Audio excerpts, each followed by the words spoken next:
السلام علیکم ناظرین، آپ دیکھ رہے ہیں MR نیوز۔ میں ہوں کنزا تنویر۔ قومی اسمبلی کا اجلاس آج دوپہر 12 بجے ہوگا، جس میں سابق وزیر اعظم راجہ پرویز اشرف اسپیکر کا حلف اٹھائیں گے۔ آج ہونے والے قومی اسمبلی کے اجلاس میں ڈپٹی اسپیکر قاسم سوری کے خلاف تحریک عدم اعتماد پر ووٹنگ ہوگی۔ قاسم سوری کے خلاف تحریک عدم اعتماد پر خفیہ ووٹنگ ہوگی۔ ڈپٹی اسپیکر قاسم سوری نے 9 اپریل کو قومی اسمبلی کا اجلاس 16 اپریل تک ملتوی کیا تھا، لیکن پھر بعد میں اجلاس کی تاریخ بدل کر 22 اپریل کر دی گئی۔ اسی دوران ڈپٹی اسپیکر نے پاکستان تحریک انصاف کے منحرف 123 اراکین کے استعفے بھی منظور کر دیے۔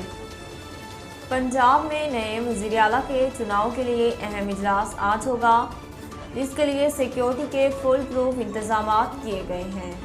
پولیس کی بھاری نفری پنجاب اسمبلی کے اندر موجود ہے، جبکہ پولیس کے اعلیٰ افسران کی جانب سے سیکیورٹی انتظامات کا جائزہ لیا جا رہا ہے۔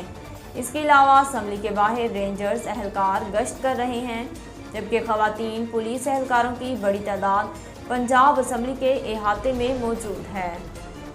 کراچی میں جاری رمضان کپ فیلڈ لائٹ فٹ بال ٹورنامنٹ کے آخری لیگ میچ میں کھلاڑیوں کی ملی بھگت سے میچ فکس کیا گیا، جو ویڈیو کی مدد سے سامنے آ گیا۔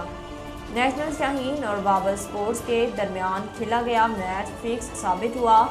ٹورنامنٹ کے منتظمین نے فوری ایکشن لیا، کھلاڑیوں کے بیانات لیے گئے اور فکسنگ میں ملوث ٹیم نیشنل شاہین کو سیمی فائنل سے باہر کر دیا گیا۔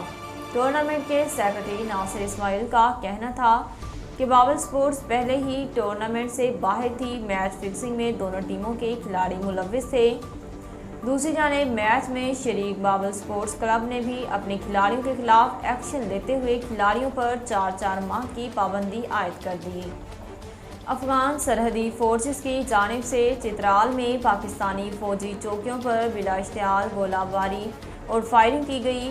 افغان فورسز کی جانب سے فائرنگ اور گولہ باری کا سلسلہ وقفے سے 5 سے 6 گھنٹے تک جاری رہا، جس میں افغان فورسز کی طرف سے 35 آرٹلری راؤنڈز فائر کیے گئے۔ تاہم پاک فوج کی جانب سے افغان فورسز کی جارحیت کا بھرپور جواب دیا گیا۔ دوسری جانب افغان ناظم الامور کو پاکستان کی طرف سے 2 احتجاجی مراسلے تھمائے گئے۔